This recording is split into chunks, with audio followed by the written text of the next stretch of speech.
He laughed at her for being just a waitress, but when she spoke, the whole cafe went silent. What happened next made even the millionaire wish he could take back his words. In a world where stories speak louder than words, this is Black Inside USA. Real emotions, real people, real change. The afternoon sun cast a soft glow over London's Westminster Bridge. The famous clock tower ticked in the background as tourists bustled through the streets, snapping photos and chatting over the hum of traffic. At a corner cafe with gold-trimmed tables and white porcelain cups, Mr. Edward Collins, a self-made millionaire in his 50s, leaned back in his chair. His gray suit looked sharp, his tie perfectly pressed, and a smirk played on his lips. Across the terrace, Amara Johnson, a young waitress with calm eyes and deep confidence, carried a tray of steaming lattes. Her green blouse caught the light as she moved between tables with quiet grace. She had worked there for almost a year, never late, never rude, never distracted. But that afternoon, everything changed. Edward was entertaining a group of foreign investors, loud, confident men who spoke more with their money than their manners. Laughter echoed as they waved at Amara. "Excuse me, miss," Edward Said, holding up a 50-pound note like a prop. "Can you bring us the best tea you've got? Oh, and say it in Chinese, if you can." The table chuckled. Amara blinked, unsure if she heard right.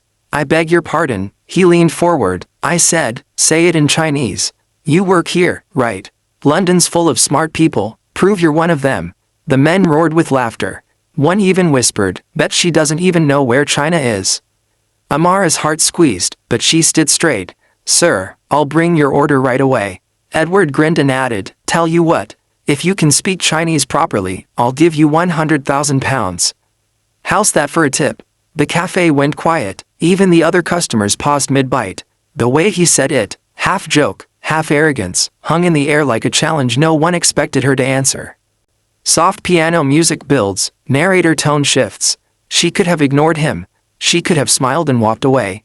But she didn't. Amara placed her tray down, took a slow breath, and looked him straight in the eyes. "Xian Sheng, Nin Shang Yao Cha Hai Shi Cafe, sir, would you like tea or coffee?" The sound of Mandarin rolled smoothly from her tongue, clear, elegant, and perfect. Edward froze. The laughter stopped. His friends exchanged wide-eyed looks. Amara smiled softly and continued in fluent Chinese. "Will men jie li yuzui hao de hong cha, yang ying guo chuan tong de feng shi pao ji." We have the finest black tea, brewed in the traditional English way. The table fell silent. The only sound left was the ticking of the clock tower behind them. One of Edward's friends broke the silence, whispering, "She actually spoke Chinese." Amara turned, walked back to the counter, and began preparing the tea, calm and unshaken. When she returned, Edward tried to play it off with a laugh. "All right, you got me. I didn't expect that." He pulled out his wallet. "What's next?" "French." Without hesitation, she replied, "Oui, monsieur, si vous parlez le français." The table erupted, not in laughter this time, but shock. Edward blinked, speechless. The cafe manager, standing nearby, nearly dropped a cup. One of the investors whispered, "She's not just smart, she's educated." Very. When the customers left, Edward lingered. The arrogance in his posture was gone, replaced by something unfamiliar, curiosity. He approached her quietly as she wiped the tables. "Where did you learn that?" he asked. Amara looked up. "Languages. Everywhere I went, sir. My mother was a teacher. My father worked in embassies. I grew up moving from one country to another. Learning was survival." Edward nodded, ashamed of his earlier mockery. "How many languages do you speak?" She smiled, faintly. 9. He blinked. 9. Yes. English, Mandarin, French, Arabic, Spanish, German, Italian, Swahili, and a little Korean. He looked down at the £100,000 bet he had made. Suddenly, it didn't feel funny anymore. Sometimes life gives us moments that humble us in the most unexpected places. Edward wasn't a bad man, just one who had forgotten the weight of words. Money had made him powerful, but not kind. That day, something about Amara's quiet grace made him see himself differently. As she handed him the tea, he said quietly, "I owe you an apology." She smiled gently. "You owe me nothing, sir. Respect is worth more than money." He paused, then said, "And yet, I still owe you £100,000. She laughed softly. "You don't have to, really." But he insisted, "I said it, and I meant it. A man's worth is in his word." Later that evening, Amara's manager called her into the office. On the desk lay a sealed envelope. Inside, a check for £100,000, signed by Edward Collins. But what caught her eye was the note beneath it. To the woman who reminded me what true intelligence looks like, thank you for the lesson. Her hands trembled as tears filled her eyes. She walked outside, the city lights glittering like stars on the Thames. For the first time in years, she smiled, not because of the money, but because someone finally saw her worth. Days turned into weeks after the scene at the cafe. For Amara, life went on as usual, serving coffee, greeting customers, smiling through long hours. But something inside her had shifted. Every time she tied her apron and looked out at the city skyline, she remembered Edward Collins' note. Greater than, to the woman who reminded me what true intelligence looks like, thank you for the lesson. It wasn't the check that mattered. It was that someone had finally seen her beyond the uniform. She donated part of the money to a local literacy foundation, one that helped immigrant children learn English. Her mother had always said, when you lift others, your blessings multiply. But what Amara didn't know was that her story wasn't finished yet. One chilly morning, she received an unexpected letter. It wasn't from a friend or a customer, it was an official envelope with an embossed seal. Inside was a formal invitation. Greater than, Dear Ms. Amara Johnson, we are honored to invite you as a guest speaker at the International Business and Culture Forum at the London Cultural Hall. You were recommended by Mr.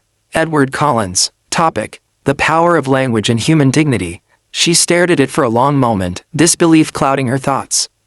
Edward Collins, the same man who mocked her, had put her name forward to speak before ambassadors, executives, and global leaders. Her heart raced. She was just a waitress. What could she possibly say to people of power and wealth? But then, she remembered her mother's words again. Greater than, confidence is not speaking loud, it's speaking truth with kindness. And so, she said yes. The London Cultural Hall shimmered under crystal chandeliers. Rows of dignitaries, CEOs, and journalists filled the seats. The hum of conversations echoed as cameras flashed. And then, the host announced, Please welcome Ms. Amara Johnson, cultural linguist and advocate for global empathy. She walked onto the stage, wearing a simple emerald green dress, the same color as her waitress uniform. The crowd whispered, many recognizing her face from the viral video that had circulated weeks ago. Yes, someone had recorded that moment at the cafe. It had spread across social media like wildfire. Waitress speaks 9 languages after being mocked. She adjusted the microphone and began, her voice steady but filled with emotion. Good evening, everyone. A few weeks ago, I was serving coffee at a cafe not far from here. A man, one I now call a friend, challenged me in front of a crowd. He asked me to speak in Chinese, and offered me money if I could. A ripple of murmurs spread through the hall. I could have walked away angry, she continued, but something told me that silence teaches nothing. So instead, I spoke, not to prove him wrong, but to remind him, and maybe the world, that every human being deserves respect. She paused, her eyes scanning the audience. Edward sat near the front row, his head bowed, deeply moved. I stand here today, she said, not because of money, not because of fame, but because one act of humility changed the course of my life. Words can wound, but they can also heal. The hall erupted in applause. Cameras flashed, reporters leaned forward. After her speech, Edward approached her backstage. Amara, he said softly, I didn't just learn humility that day. I learned that real wealth isn't in the bank, it's in the heart. She smiled warmly, and real strength isn't in shouting back. It's in forgiving without bitterness. He nodded, tears glistening in his eyes. You changed me. I want to help others the way you helped me see. Together, they launched a foundation, The Bridge of Words, a nonprofit that provided scholarships for multilingual education, connecting underprivileged youth with opportunities to study language and culture. Amara became its director. Edward became its silent investor.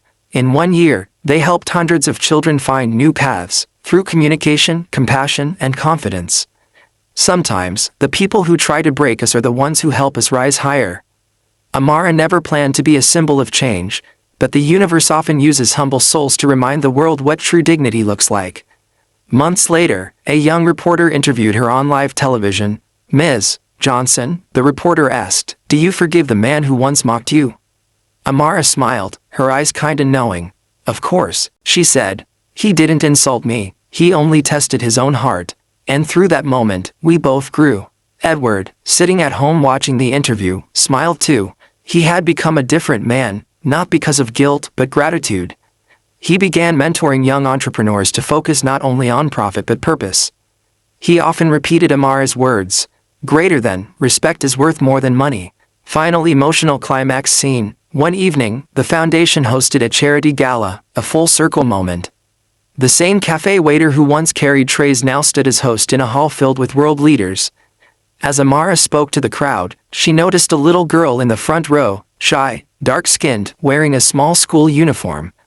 After the event, the girl approached her and whispered, "Miss Amara, I watched your video. Because of you, I want to learn languages too." Amara knelt down, eyes soft. "That makes me happier than any prize," she said gently. She handed the girl a small pin engraved with the words, "Never let them silence your brilliance." Later that night, as the lights dimmed and guests left, Edward approached her one last time. "Do you ever miss being at the cafe?" he asked with a chuckle. Amara laughed softly. "Sometimes. That place taught me more about humanity than any classroom." He nodded. "Funny, isn't it? We both found ourselves that day, one cup of tea at a time." She smiled, gazing at the Thames shimmering under the moonlight. "Maybe," she said, "kindness is the true universal language after all." Thanks for watching Black Inside USA. Don't forget to like, share, and subscribe, because every story deserves to be heard.